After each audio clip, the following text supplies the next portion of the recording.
We have the snow here in the Northeast, and there's that voter recount down in Florida. That's right. Ron DeSantis appears to be Florida's next governor after Andrew Gillum only picked up one vote in the machine recount. But he is not conceding. The first ever statewide hand recount of overvotes and undervotes is set for the hotly contested Senate race. Griff Jenkins is live in Lauderhill, Florida, where the manual recount will begin in less than an hour. Griff, tell us why.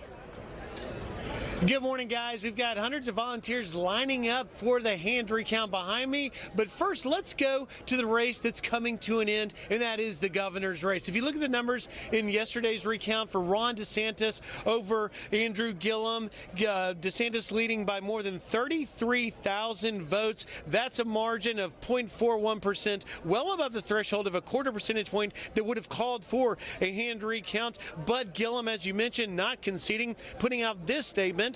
Quote, while our race has fallen outside the window for a manual recount, we still believe that before the election results are certified, the state of Florida must count every legally cast vote.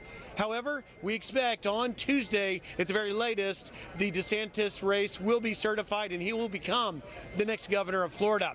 Now, as for that hand recount, look at this live picture right now. This is the arena where the real fight will happen between Rick Scott and Bill Nelson. It is the recount tables being set up here. 100 tables you're looking at. Here's how it's going to work. There's going to be 6 people per table, 2 election officials, and 4 lawyers, 2 Democrat, 2 Republican, and they're only counting the over and under votes that were separated from the machine recount yesterday. That is where the real fight's going to happen, because the lawyers will debate over what the voters' intent was on those, and you're going to hear a whole lot about that up in Palm Beach, by the way. They're trying to get to that. Doesn't look like they're there yet. Maybe by 11, 12 o'clock today, we'll have to wait and find out. But this is where the action is today, and this is where the fight's going to happen between Rick Scott and Bill Nelson. Guys, back to you. Hey, Griff, quick clarification.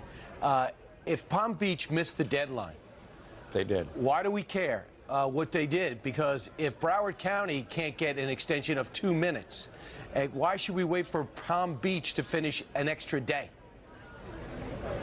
Well, the answer under Florida statute law, Brian, is that the numbers, if they didn't get the recount done in time, the numbers revert to the original election night numbers, but the hand recount will still continue because that margin was under the quarter percent. So they have the over and under votes that they're going to go to. The real question I've been asking every lawyer here is, if you do the under over votes and there is a challenge, is there an invalidation because you didn't get those numbers in time? Nobody wants to answer that question yet. That's one you're going to have to get a legal scholar on, guys. Could come up today. All right, Griff Jenkins with the people who are going into the big room where the counting will begin, the manual recount.